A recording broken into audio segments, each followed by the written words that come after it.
Hello my dear loving students केमती अच्छे पिले भल अच्छ पढ़ापढ़ी चलती अनन्या मैम को क्लासेस को ढेर सारा स्वागत पिले मु तमर पढ़ी बामन हाथ आकाशर चंद्र पार्ट 1 अपलोड करथिली देखि जाओ जदि देखि न ताले जाकी देखि नब एटा मु पार्ट 2 पढेबी जा को लिखिचंदी कि गोदावरी मिश्र से एथिरे निज आत्मजीवनी को कौन पाठक स्थापन उपस्थापन करने को चेष्टा कर एंट्रांस समय पाठ बा से पिलादिन किसी कथा स्कूल बेलर किसी कथा को से उपस्थापन कर ठीक अच्छे विषय भितर को जीवा आ कहीदिए वीडियोटी जब भल लगुच पिला प्लीज मो चैनल को सब्सक्राइब कर बेल आइकन प्रेस करदेव और निज सांग मान सहित शेयर करने को बिल्कुल ओके स्टार्ट करवा देख केवल सेतिक नुहे हिंदू समाज रे पुओ पिंड देबाकू अर्ह विवेचित हेउतिबा जगे झियो ठारू तार आदर अधिक हेइ पारे कोन ला हिंदू समाज रे कोन पुओ ही पिंड दान करिथाय काकू ना जो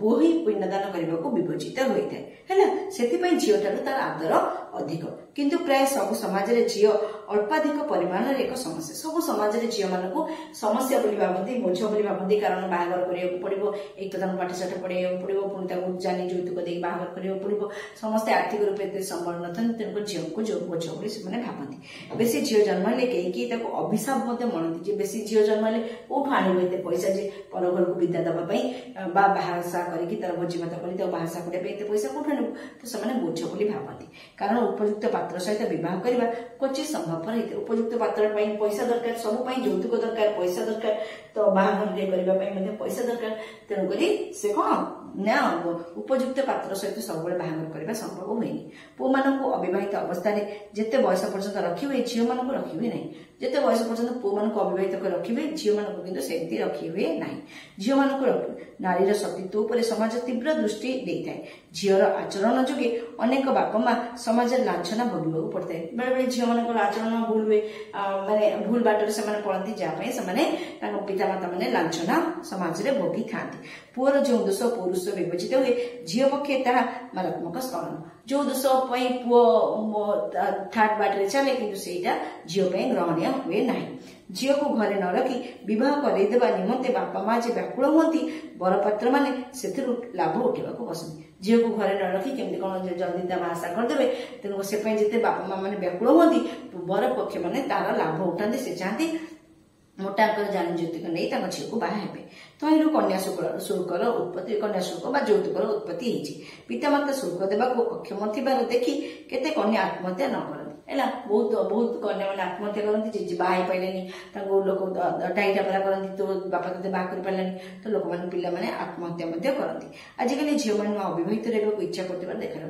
आजिकल किंतु देखा समाज में अनेक झील अच्छा जो मैंने बाहा चाहूना बहर बयस आईन बढ़ाई दिए जोगे ता संभवपर होती जो बहर बयस आईन अनुसार बढ़ाई दी जाए संभव होती पुरुष सहित नारी संपर्क नियंत्रण करने गोटे बड़ सामाजिक समस्या आजिकल विभिन्न देखुव समाज में सब विभिन्न घटना घटुची पुरुष सहित नारी विभिन्न अनैतिक संपर्क सब घटुची बह पूर्व विभिन्न भूल जिन घटुची जहाँकि कौन गोटे सामाजिक समस्या रूप परिवर्तित होती पारिवारिक जीवन यथार्थ आदर्श कि वर्तमान क्रमे सन्देहर विषय पलटि जाए पारिवारिक जीवन में आदर्श अच्छी ना ना पुरुष को नारी मैंने राजनीति क्षेत्र में बड़ बड़ पीठरे बसवा आरंभ करें राजनीति पुरुष मैंने जमी राजनीति कर नारी मैंने से राजनीति क्षेत्र में बड़ बड़ पदवी बसले तथापि झील अपेक्षा पुअर आदर रही जदिओ माने नारी सब दिगरे अग्रसर हेले तथापि झील अपेक्षा पुअर आदर बेसी घरे कोल को झीलटे रोते मोर पुरी जावा दिन बो बहुत कांदिला जदिओ मो घरे गोटे मोर बहुत सान भौणी अच्छी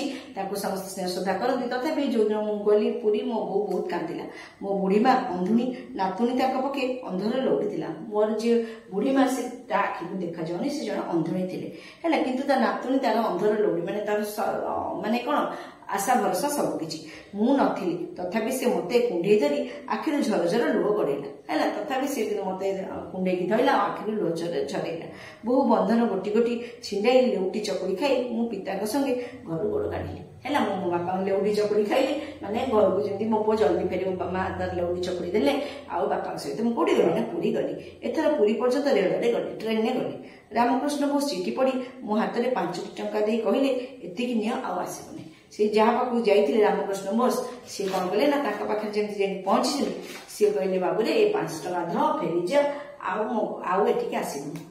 से जन धर्मवीर लोक बीए पास करी अर्थ उपार्जन पंथा छाड़ी जगन्नाथ धाम आश्रय नहीं। से कौन ना से जन धर्मवीर लोक माने धर्म को भारी डर जे या कले या हो काल असुविधा हो कि तो माने धर्मवीर को माने अति मात्रा जो माने धर्म मजी से धर्मवीर प्रत्येक जिन कर भय थाए काले या करदे ठाकुर रागी जी कि काले से कमटा करदे ठाकुर रागी जी कि तो यहाँ धर्मवीर बोली कहुए है। सी जदि से समय बीए पास करते तथापि अर्थ उपार्जन पंथा छाड़ी से कौन कर जगन्नाथ धर्म में आश्रय नहीं। से बेकर बड़ बड़ तुलसी माला पिंधि आमिष खाऊ कीर्तन काल बड़ बड़ तुलसी माला भी पिंधि आमिष खाऊ कीर्तन काल काटुले से संभवतः 32-33 वर्ष बयस है। केते बयस है मात्र 32-33 वर्ष।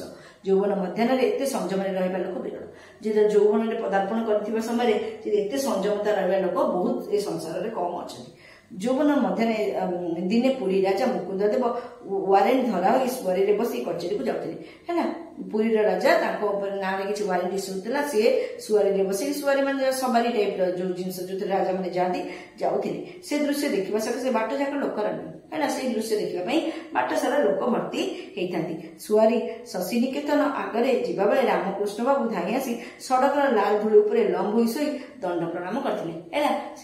पूरा दौड़ी आसे धाई आसिकी पूरा साष्टांग प्रणिपात कले। मु पुरी जिला स्कूल 5म श्रेणी नाम लिखाइली से श्रेणी नाम आजिकल 7म है। मुझे पुरी जिले पढ़िले 5म श्रेणी जाकि ना लिखेली आजिकल जोटा कि 7म। बर्तमान उच्च विद्यालय श्रेणी सब निश्चित चढ़ा क्रमे तलु ऊपर को गणा तलु ऊपर को गणा है माने प्रथम द्वितीय तृतीय चतुर्थ तलु ऊपर को गणा से समय ऊपर तल को गणा जाऊला ऊपर एकादश दशम पंचम एमती तो ऊपर तल को गणा जाऊला है।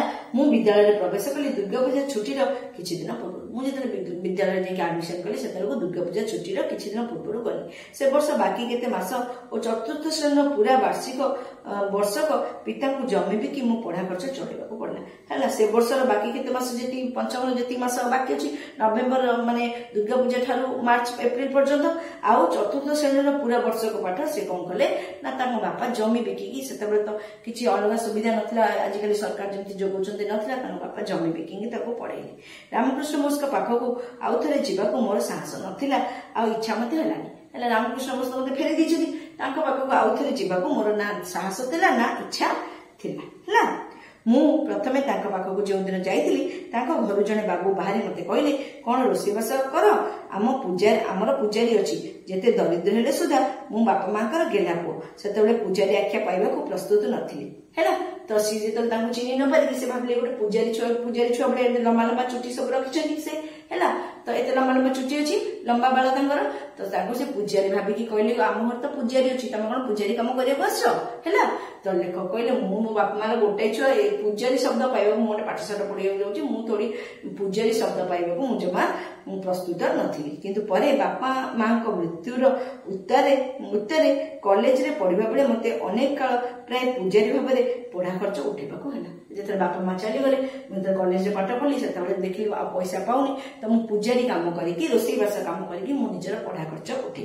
रामकृष्ण बाबू घरे मत जे पूजारी मन कले ताहा मते जिते विसुख लागू तापाई कारण थिला आजिकल नितांत मफसल तापाई कारण थिला कौन ना से मते जिते माने मते भल लागू कि खराब लागू किंतु मते ताहा सुनिबाकू थिला। आजिकल नितांत मफसल छड़ा कौन सी पुरुष पिला माने मुंडरे पेंडा वाला देखा जाए कहीं पेंडा वाला माने लंबा लंबा बाल सी तो लंबा पुरुष माने गाँ गंडारे है मफसल लोक छाड़देले कई पेंडा बाल रखुना माने लंबा लंबा बाल से समय पल्लीर पुरुष मैंने आबाल वृद्ध बंधा प्राय समस्त पेंडा बाल रखुले सब लंबा लंबा बाल रखुले केवल सहर पिला मध्य तार प्रचलन नाला कि सहरांचल जो मैंने रोते से रखु नथिले। मो मुंडरे पेंडा बाल तो थिला ता छड़ा दुई कान दुई पट पेटुआ नोली झुलुला है। पेटुआ नोली दीजा कान थिला लंबा लंबा बाल थिला ता देखि अनेक मते नाटुआ पिला बोली चिड़ुले है। यहाँ बोधे नाटुआ पिला बोधे नाटक करती जो मैंने नाटक फाटक करती से नाटुआ पिला चिड़ुले पूजारी हेबा तो ताठारू स्पृहणीय से कहले बरम पूजारीटा टिके बेटर शब्द नाटुआ पिलाटा अपेक्षा ପୂଜାରୀ ଡାକର ମୋର ଟିକେ ବେଟର ଶବ୍ଦ। ବର୍ତ୍ତମାନ ବୁଝୁଛି ପୂଜାରୀ ଡାକରେ ମୋର ବିଚଳିତ ହେବାର କାରଣ ନଥିଲା। ସେତେବେଳେ ଯୋଉ ମତେ ତାଙ୍କ ଘରେ ବୋସ ବାବୁଙ୍କ ଘରେ ଯୋଉ ମତେ ସେ ଲୋକଟି କହିଥିଲା ପୂଜାରୀ ବୋଲି, ତ ମୁଁ ସେମିତି ଦେଖା ହିଁ ଯାଉଛି, ମୋ ରୂପଟା ସେମିତି ଦେଖାଯାଉଛି, ତେଣୁକରି ମୋ ନାଟ୍ୟ ପିଲାଠୁ ତ ବେଟର ଶବ୍ଦ ହଉଛି ପୂଜାରୀ। ଏଠି ତେଣୁ ମୋର କିଛି ଖରାପ ଭାବିବା ଉଚିତ ନଥିଲା ବୋଲି ସେ କହିଲେ। ଅନେକ ବର୍ଷ ପରେ ମୁଁ ବିହାର ଓଡ଼ିଶା ବ୍ୟବସ୍ଥା ପରିଷଦର ସଦସ୍ୟ ଥିବାବେଳେ କଲିକତାର ଜଣେ ବାରିଷ୍ଟର ବନ୍ଧୁଙ୍କ ଘରେ ଅତିଥି ହେଇଥିଲି। ଯେତେବେଳେ ବିହାର ଓଡ଼ିଶା ବ୍ୟବସ୍ଥା ପରିଷଦର ସେ ସଭ୍ୟ ଥିଲେ, ସେତେବେଳେ ଜଣେ ଓକିଲଙ୍କ ଘରେ ସେ କଣ ହେଇଥିଲେ ନା ଅତିଥି ହେଇଥିଲେ। ତାଙ୍କ 5 ବର୍ଷର ପୁଅ ଗାଧୋଇ ଫେରିବା ବେଳେ ମତେ ଦେଖି ପଚାରିଲେ, ତୁମେ କଣ ରୋଷେଇଆ ପୂଜାରୀ? ସେ ସମସ୍ତେ ତାଙ୍କୁ ଦେଖିଲେ, ସେ ଛୋଟିଆ ଛୁଆଟେ ତାଙ୍କ ଓକିଲଙ୍କର ପୁଅ, ସେ ମଧ୍ୟ ତାଙ୍କୁ ଦେଖିକି ପଚାରିଲେ, କହିଲେ ତୁମେ କଣ ରୋଷେଇଆ ପୂଜାରୀ? 22 ବର୍ଷ ତଳର ବିସ୍ମୃତ ଅନୁଭୂତି ସଙ୍ଗେ ସଙ୍ଗେ ଚାଉଁ କିନା ମୋ ମନରେ ଆସି ପଡ଼ିଲା। ସେଇ ଯୋଉ ବୋସଙ୍କ ଘରେ ଯାଇକି ସେ ଲୋକଟି ଯୋଉ ପଚାରିଥିଲା ରୋଷେଇଆ ପୂଜାରୀ ବୋଲି, ସେଇ କଥା ତାଙ୍କର ମନେ ପଡିଗଲା। ପିଲାଟିକୁ ଗୋଟିଏ ନାସ୍ତି ଉତ୍ତର ନ ଦେବା ନିମନ୍ତେ ମୁଁ ହସି ହସି ହଁ କଲି। ନା କହିବାକୁ ମୁଁ ଉଚିତ ମନେ କଲିନି, ଯଦିଓ ମୁଁ ସେୟା ନୁହେଁ, କିନ୍ତୁ ଛୁଆଟାକୁ କାହିଁ ଗୋଟେ ନା କହିବି, ହଁ ମାରିଦେଲି। ମାତ୍ର ସେ ସେତିକିରେ ସନ୍ତୁଷ୍ଟ ନହିଁ ପୁଣି ପଚାରିଲା, ପୂଜାରୀ ତ ତେବେ ଏତେ ଗୋରା କାହିଁକି? ତୁମେ ଏତେ ପୂଜାରୀ ଛ, ତୁମେ ଏତେ ଗୋରା କେମିତି? ମୋ ବୁଦ୍ଧିକୁ ଆଉ ଉତ୍ତର ଦିଶିଲାନି। ଛୋଟ ଛୁଆଟା ତାକୁ କଣ କହିବି, ସେ ମତେ ପଚାରୁଛି ଏତେ ଗୋରା କାହିଁକି ବୋଲି ତମେ। ମୋର ଆଉ କିଛି ବୁଦ୍ଧି ପାଇଲାନି ଯେ ମୁଁ ତାଙ୍କୁ କଣ କହିବି। ପିତାଙ୍କ ପୈତୃକ ଜମି ବିକ୍ରି ଉପରେ ନିର୍ଭର କରି ମୁଁ ପଢିଲି, କିନ୍ତୁ ତାଙ୍କ ଜମି ବେଶୀ ନଥିଲା। ମୋ ବାପାଙ୍କର ଯୋଉ ପୈତୃକ ଜମି ଥିଲା ତାର ଉପରେ ନିର୍ଭର କରି ମୁଁ ସେଠୁ ପାଠ ପଢା ଚାଲିଲି, କିନ୍ତୁ ତାଙ୍କ ପାଖରେ ବେଶୀ ଜମି ନଥିଲା। ଏକରକ ଉପରେ ବିକ୍ରି ସରିଲା ପରେ ଆଉ ବାକି ରହିଲା ପ୍ରାୟ 1.5 ଏକର। 1 ଏକର ବିକ୍ରି ସାରିଛନ୍ତି, ଆଉ ମାତ୍ର 1.5 ଏକର ଜମି ତାଙ୍କ ପାଖରେ ଅଛି। ଏବେ ସବୁ ଜିନିଷ ପରି ଜମିବାଡି ଦାମ ମଧ୍ୟ ବଢିଯାଇଛି। ଏବେ ସବୁ ଜିନିଷର ଦାମ ଯେମିତି ବଢିଛି, ଜମି ଜମାର ଦାମ ବି ବଢିଛି। ସେତେବେଳେ ଏକରକୁ ବେଶୀ ଜମି ବିକ୍ରିରୁ ମିଳିଲା ପ୍ରାୟ 60 ଟଙ୍କା। ସୁତରାଂ ମତେ ଖର୍ଚ୍ଚ କମାଇ ଚଳିବାକୁ ପଡିଲା। ହେଲା, ମାତ୍ର ସେ ଯୋଉ ଜମି ବିକି କେତେ ଟଙ୍କା ମିଳିଥିଲା? ମାତ୍ର 60 ଟଙ୍କା ତାଙ୍କୁ ମିଳିଲା। ହେଲା, ତାଙ୍କୁ ଖର୍ଚ୍ଚ କମେଇକି ଆଡଜଷ୍ଟ କରିକି ଚଳିବାକୁ ପଡିଲା। ସେତେବେଳେ ମୁଁ ଅନେକ ଦିନ ପଇସା ଅଭାବରେ ଉପବାସ ବି ରହିଛି। ହେଲା, ବହୁତ ଦିନ ଏମିତି ବିତିଛି ଯେ ମୁଁ ପଇସା ଅଭାବରେ ଉପବାସ ମଧ୍ୟ ରହିଛି। ଛାତ୍ରାବାସର କୋଠ ରୋଷେଇ ପାଣ୍ଠିରୁ ଟଙ୍କା ନିର୍ଦ୍ଦିଷ୍ଟ ଦିନ ନଦେଲେ ଚାଉଳ ପଡିବା ବନ୍ଦ ହୁଏ। ଛାତ୍ରାବାସ ଯୋଉ ହଷ୍ଟେଲ ଅଛି, ସେ ପାଣ୍ଠିକୁ ଯଦି ତମେ ପଇସା ନଦବ ତାହେଲେ ତମର ଚାଉଳ ପଡିବ ନାହିଁ। ମୋ ପାଇଁ ଚାଉଳ ପଡିବା ବନ୍ଦ ହେବା ଆଦେଶ ମିଳିବା ପୂର୍ବରୁ ମୁଁ ଅବସ୍ଥା ବୁଝି ଅନ୍ୟତ୍ର ଖାଇବି ବୋଲି କହି ଚାଲିଯାଏ। ମୁଁ ଯଦି ଜାଣେ ମୋ ପଇସା ଦେଇପାରୁନି, ମୋ ଚାଉଳ ପଡିବା ବନ୍ଦ ହେଇ ମତେ କାହିଁ ସେ ବେଜିତ କରିବେ, ତା ଅପେକ୍ଷା ମୁଁ ତାଙ୍କୁ କହିଦିଏ ନା ମୁଁ ଅଲଗା ଜାଗାରେ ଖାଇବି, ମୋ ପାଇଁ ଚାଉଳ ପକେଇବ ନାହିଁ। ସେପରି ଚାଲିଯାଏ। ସେହିପରି ଘଟଣାରେ ଯେଉଁଠାରେ ଖାଏ ତାହା ସମୁଦ୍ର କୂଳ, ଯାହା ଖାଏ ତା ପବନ। କେତେ ଅଭାବ ଅନାଟନରେ ସେ ବଢିଛନ୍ତି ଦେଖ। ଆଜିକାଲି ପିଲାଙ୍କୁ ସବୁ କିଛି ମିଳୁଛି, ତା ସତ୍ତ୍ୱେ ମଧ୍ୟ ପଢିବାର ଆଗ୍ରହ ନାହିଁ। ଓଲଟି ବେଶୀ ଯେତେ ଦେଲେ ସେତେ ରିକ୍ୱାରମେଣ୍ଟ କରୁଛି, କିନ୍ତୁ କେତେ ଅଭାବ ଅନାଟନରେ ସେ ବଢି ମଧ୍ୟ କେତେ ବଡ ମଣିଷ ସେ ହେଇଛନ୍ତି। ହେଲା, ତ ସେ ଯାହା ଖାଆନ୍ତି କଣ, ଯାହା ତାଙ୍କ ଘର ସେତେ କଣ ନା ସମୁଦ୍ର କୂଳ, ଯାହା ଖାଆନ୍ତି ସୁଜି ପବନ, ମାନେ ପବନ ଖାଇକି ବଞ୍ଚନ୍ତି। ସେ ଥରେ ଏପରି କି ପବନ ଖାଇ ପୁରା 2 ଦିନ ରହିଲି। 2 ଦିନ ଭୋକ ଉପାସରେ ପବନ ପିଇ ବଞ୍ଚିଲି। ମାସିକ 4 ଟଙ୍କାରେ ମୋର ଯାବତୀୟ ଖର୍ଚ୍ଚ ଚଳୁଥିଲା।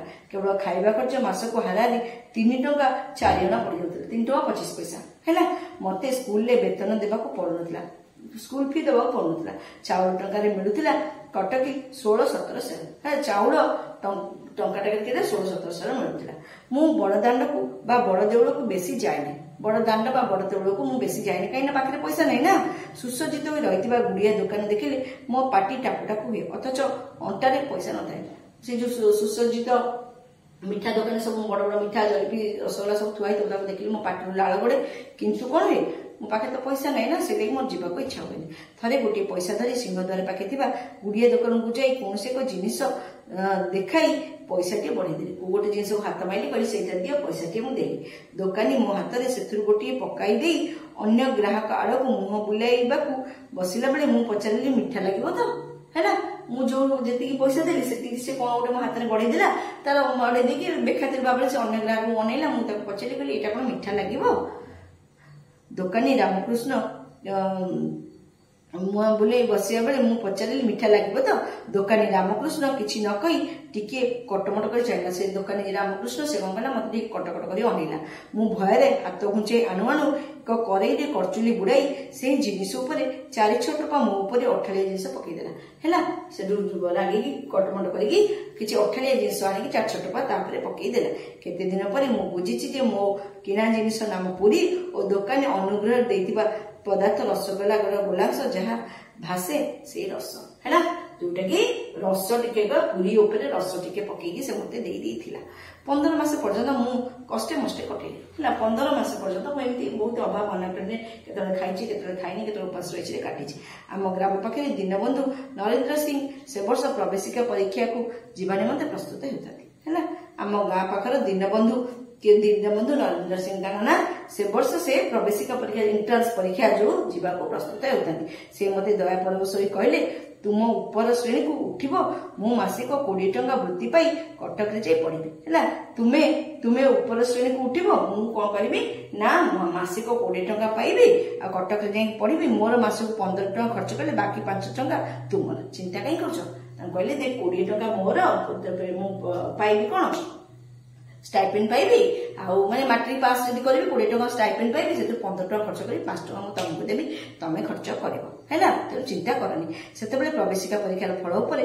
समग्र बंग बिहार ओडिसा प्रथम 10 जन परीक्षार्थी मासिक 20 टका वृत्ति पकड़ी माने बंग बिहार ओडिसा मिसी की मात्र 10 जन प्रार्थी से निजु भाबुथिले मु नियाती पाई जिबी आउ 20 टका पाइबी से 5 टका टे मु तुमको देबी सेते 5 टका पाइबा आशा मोर वृथा हे गला नरेंद्र सिंह 4 वर्ष फेल मो सहित 1906 मसीह प्रवेशिका परीक्षा पास कले सी तो पाइबा तो दूर कथा से 4 थर फेल भी हेले आ 4 वर्ष जूनियर 1906 रे से मो संगे पास कले मु पास कले द्वितीय श्रेणी से कले तृतीय श्रेणी मु सेकेंड क्लास पाइले सी थर्ड क्लास पाइले मु समस्त दुख कष्ट सही अभाव अनाटन मध्य माटी कमुंडी पड़ी रही कारण मु बामन हेले सुधा चंद्र को हाथ बढ़ाई थी सेते बेले मैट्रिक पास करबा बामन को हेकी चंद्र को हाथ बढ़ाइबा संगे समान थिला जदि मु सेते मु जेहेतु हाथ मु बढ़ाइछि तो स्टेप गोटे नहीं तो मते जेते दुख कष्ट पछे पड़ो मु कोन कली ना मारी जाखी रहिबाटा उचित मने कली चंद्र आखि की दाउ दाउ दिसुतला किंतु ताहा जे केते दूर रे थिला मु बुझिबि कि परे